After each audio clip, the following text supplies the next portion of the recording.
Great memories there of the football over the last month. John, has the decision to expand the tournament up to 24 teams, has that been a success in your view? Well, I think it's been very successful. I have a different take on it to Eamon. For example, we qualified in third position, Tara. We wouldn't have qualified otherwise.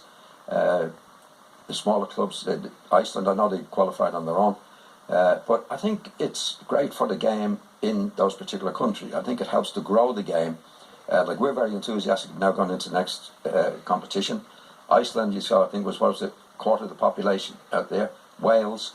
So I think it does bring a definite joy to to those particular countries that wouldn't have qualified before. Now, I understand Eamon's point of view, because I think the great players do suffer in it, because a lot of matches that are very, very close to each other. But I think the overall game benefits more than what we lose if and when we lose it in the tournament. Have you seen the joy on all the countries that got there? That our country, our own, for example. I mean, that's give the game here a huge lift. Iceland, no matter what it does there, Wales, what it does there. So overall, I'd say the faults that I was talking about, but I think it's the good points override the bad points. Well, Wales and Iceland qualified automatically. They didn't need, because, I mean, Iceland, I think, won a group with Holland and Turkey in it, and Wales were in a tough group as well with Belgium, and they qualified as of right. I take the point John's making about the joy that it brings to a small nation to be there and to see their country represented. I think the biggest problem, however, that football faces is protecting its elite players from being too much being asked of them, and playing too much, wearing them out, burning them out.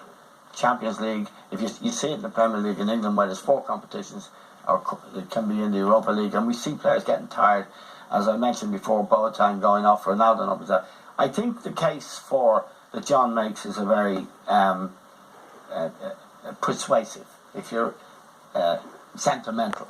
I actually love soccer, which is a different thing from sentiment, and I want to see the great players. I know you love soccer. I'm not suggesting, but the argument is addressed to a sentiment that's nice, and I love it too. I love the Wales coming home, but the point is this: if we kill the goose that lays the golden egg. If we don't protect Ronaldo and Messi and all these players, the great players, and we don't want them tired.